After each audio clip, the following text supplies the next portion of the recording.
नान्यायस प्रहृदयस्म दीये सत्यं वदामि च भवानखिलान्तरात्मा भक्तिं प्रयच्छ रघुपुंगव निर्भराम में कामादिदोषरहितं कुरु मानसं च। भक्तों, भागवत जी की कथा में आगे चलते हैं। वसुदेव जी भगवान को लेकर, कन्हैया जी को लेकर गोकुल पहुँचे। यशोदा मैया के बगल में लिटा दिया। वहाँ से कन्या लेकर मथुरा के कारागार में आ गए। कंस को पता चला। कंस ने कन्या का पांव पकड़कर घुमाया। कन्या अष्टभुजी होकर बोली, ए दुष्ट कंस, तेरा मारने वाला अवतरित हो चुका है। कंस ने वसुदेव देवकी से क्षमा याचना किया। आपात गोष्ठी बुलाई। कंस ने आदेश दे दिया सभी राक्षसों को कि 1 महीने में जितने बच्चे जन्म लिए हैं सबको ढूंढ ढूंढ कर वध कर दो। चारों ओर कंस के राक्षस फैल गए। सुखदेव जी परीक्षित जी से कहते हैं, विप्रागावश्च वेदाश्च तपः सत्यं दमः समः श्रद्धा दया तितिक्षा च कृतवश्च हरेस्तनु। सुखदेव स्वामी कहते हैं, परीक्षित, जो वेदों पर प्रहार करते हैं, वेदों की आलोचना करते हैं, ब्राह्मणों गौ माताओं पर अत्याचार करते हैं, तपहीन हो गए हैं, सत्यहीन हो गए हैं, जिन प्राणियों के हृदय में श्रद्धा और दया समाप्त हो गई है, ऐसे प्राणी साक्षात नारायण के अपराधी हैं। ऐसे प्राणी अपने पाप कर्मों से अपनी मौत का बीज स्वयं बोते हैं, अपने लिए स्वयं ही मौत की खाई ढूंढ लेते हैं। कंस का अत्याचार बढ़ गया है। कंस का भी अब विनाश निश्चित है। सुखदेव स्वामी कहते हैं कि परीक्षित, इधर नंद भवन में गोकुल का क्या हाल है वो सुनो। नंदस्त्वात्मज उत्पन्ने जाता हलादो महामनाः आहूय विप्रान वेदज्ञान स्नातः शुचिर्लंकृतः। नंद बाबा 90 साल के बूढ़े हो गए हैं। 90 साल के डोकरा हो गए, पर कौनो छोरा छोरी नाय भयो नंद बाबा के। एक दिन संत ब्राह्मण की टोली गोकुला पधार गई। नंद बाबा ने चकाचक खीर मालपुआ की 5 संतन को करवा दी। जैसे ही संतन ने पेट में हाथ घुमायो कि नंद बाबा ने दंडवत करी। संतन के मुंह से आशीर्वाद निकल गयो। नंद बाबा पुत्रवान भव। नंद बाबा गदगद होकर बोले, महाराज, बुढ़ापे में यह आशीर्वाद दे रहे, 90 साल के बूढ़ा हो गए, अब तक तो छोरा नाय भयो, अब बुढ़ापे में का होगो।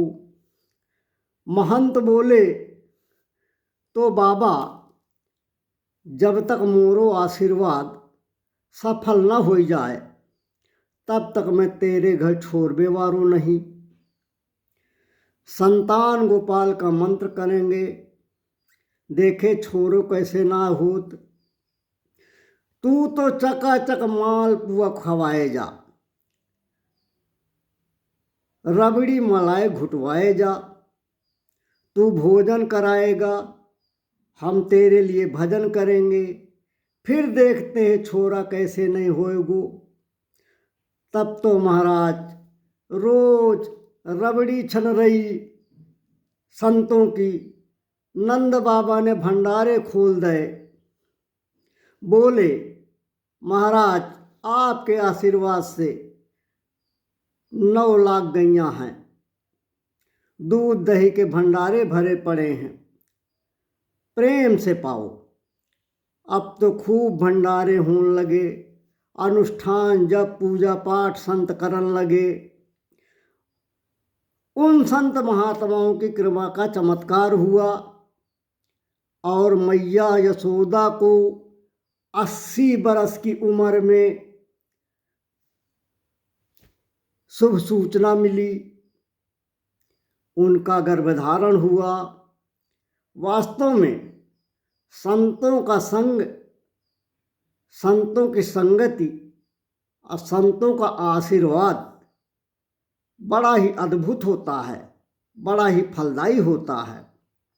कहा गया है कि संत कृपा मिलती जिन्हें हो जाते हैं धन, जग प्रपंच बांधे नहीं प्रभु संग रहे अनंत।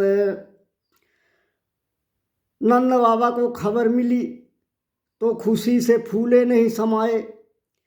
पूरे ब्रजमंडल को खबर लग गई कि यशोदा जी माँ बनने वाली हैं। तो गोपियों ने 84 गज के लहंगे सिलवा लिए, वही लहंगा चुनरी पहनकर बधाई लेके जाएंगी लाला होने पर। नंद बाबा अपनी बहन को लेने उसकी ससुराल पहुंच गए। बाहर से ही आवाज़ दिए, अरे बहन सुनंदा जल्दी चल, तू बुआ बनने वाली है। खुशी के मारे सुनंदा जी भी दौड़कर चल पड़ी और 6 महीना पहले ही मायके में आकर डेरा जमा लिया। भाभी यशोदा जी की खूब देखभाल करने लगी। यशोदा का मतलब है जो सबको यश दे, और नंद का मतलब जो सारे संसार को आनंद दे। जो सारे संसार को आनंद दे उसका नाम है नंद, और जो आनंद न देते हैं, जो आनंद न दे उसको कहते हैं ननंद। शायद कोई बिल्ली भाभी होती है जो नंद से सुख पाती है, अन्यथा नंद ही भाभियों से सेवा कराने के लिए उत्सुक रहती हैं। सुनंदा के आते ही माँ यशोदा निश्चिंत हो जाती हैं। सुनंदा जी दौड़ दौड़ कर पूरा सेवा कार्य करती हैं, घर का कार्य करती हैं, अपने भाभी की देखभाल करती हैं। आज भादों मास कृष्ण पक्ष अष्टमी तिथि को रात में वसुदेव कब नंद भवन आए और कब लौट गए किसी को भनक नहीं लगी। पूरा ब्रजमंडल योग माया के प्रभाव से खर्राटे भर रहा है। माता यशोदा को संतान के जन्म का आभास तो हुआ, किंतु ऐसी बेसुध हैं कि वे ये जान नहीं सकी कि उनके संतान हो गई हैं। सुबह सुनंदा जगी, देखें कि चारों ओर के दरवाजे खुले पड़े हैं, बाहर का भी दरवाजा खुला है। नित्य की भांति सुनंदा ने सोचा कि चल कर देखूं भाभी के क्या हाल हैं। जैसे ही दरवाजे से अंदर झांका कि यशोदा मैया के बगल में किलकारी भर भर के लल्ला खेल रहो है। सुनंदा जी चिल्लाई, हो गयो हो गयो हो गयो। अब ये चिल्लाते हुए जब बाहर निकली, लोगों ने पूछा सुनंदा का भयो। सुनंदा जी बोली कुछ नहीं, भैया नंद बाबा कहाँ है बता दो। तब किसी ने बताया कि नंद बाबा तो जमुना के किनारे बैठे माला सटका रहे। तब सुनंदा नंद बाबा के पास पहुंचती हैं, कहती हैं भैया पहले कुछ उपहार दो, तब फिर शुभ सूचना बताऊं। नंद जी बोले बहना जल्दी बता क्या हुआ। उसने कहा ऐसे नहीं, जब कुछ दोगे तब बताऊंगी। नंद बाबा ने कहा कि बहना ये ले घर की तिजोरी ले ले, जो इच्छा हो ले लो, लेकिन पहले सूचना बता दो। सुनंदा जी ने कहा कि भैया मैं तो भाभी का 9 लाख हार लूँगी तब बताऊंगी। नंद बाबा ने कहा चल दिया तेरे को बता दो। तब सुनंदा जी बोली कि बाबा लल्ला हो गयो। शेष कथा आगे कहने का प्रयास करेंगे। बोलिए वृंदावन बिहारी लाल की जय।